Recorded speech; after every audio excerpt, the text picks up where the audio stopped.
Kater məsələlərinə aid nümunə bir sual izahına baxaq. Ümumiyyətlə, kater məsələlərində yadınızda saxlamalısınız ki, axın ilə sürəti tapanda katerin sürəti ilə çayın sürətini toplayırsınız. Axına qarşı sürəti tapanda katerin sürətindən çayın sürətini çıxırsınız. Gedilən yolu tapmaq üçün zamanı vurursunuz sürətə, sürət V-dir, zamanda T-dir. Bir də ki, əgər sizə axın ilə axına qarşı sürət verib kateri istəyərsə, onda nə edirsiniz? Axın ilə sürətlə axına qarşı sürəti toplayıb bölürsünüz 2-yə. Yox, əgər axın ilə axına qarşı verib çayın sürətini istəyərsə, onda axın ilə sürətdən axına qarşı sürəti çıxıb bölürsünüz 2-yə. İndi baxaq sual izahına. Deməli, məsələn, burada baxaq 31 nömrəli sualın izahına. Görək bu tipli məsələləri necə yazırıq. Şərtdə bizə deyir ki, qayıq çaxan axını ilə 80 km, göldə 54 km gedərək bütün yola 7 saat vaxt sərf etmişdi. İndi bax, gedilən yolumuz S-imiz 80 km-dir və axın ilə gedib. Siz katerin durğun sudakı sürətini bilmirsiniz. Katerin sürətinə bir dənə X deyirik. Əgər sizdə çayın axma sürəti 2-dirsə, onda axın ilə sürətiniz olacaq X üstəgəl 2.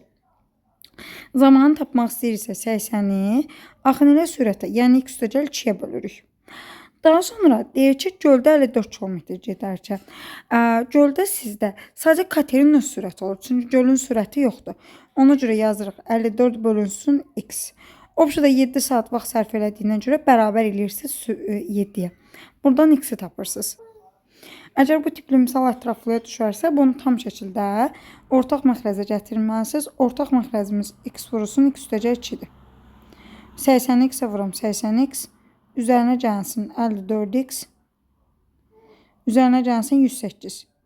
Bərabərdir 7-yə. Bunda 7 böl 1 kimi göstərirəm. X kvadratın 7-yə vuranda 7X kvadratı. 2X-i 7-yə vuranda 14X bərabərdir. Deməli, burada 80X ilə 54X-i toplayıram 134X. Üzərinə gəlsin 108. Yığırıq bir tərəfə 7X kvadratı. 14X-dən 134X-i çıxılsın, olacaq bizdə 120X. Çıxılsın 108. Bərabərdir 0-a. 46 hesablasaz, B kvadrat çıxılsın 4AC ilə alacaqsınız 17.424. O da olacaq sizdə 132-nin kvadratı. Daha sonra da kökləri tapırsınız x1 2 ilə. Olacaq bizdə mənfi B, yəni mənfi 14. Deməli, üzr istəyirəm. Mənfi 120-dir burada, bura baxırsınız. Qabağına bir dənə də mənfi yazanda müsbət 120. Plus minus 132. Bölünsün 7-ni 2-yə vuruq 14. Burada mənfisindən istifadə edilməyəcəksiniz. Müsbətində də 252-ni 14-ə böləndə cavab alacaqsınız 18. Yəqin ki, imtahana düşsə vaxt ikisinə görə bu qədər böyük rəqəmlər salmazlar. Amma yenə də sona qədər mübarizə aparmağa çalışın.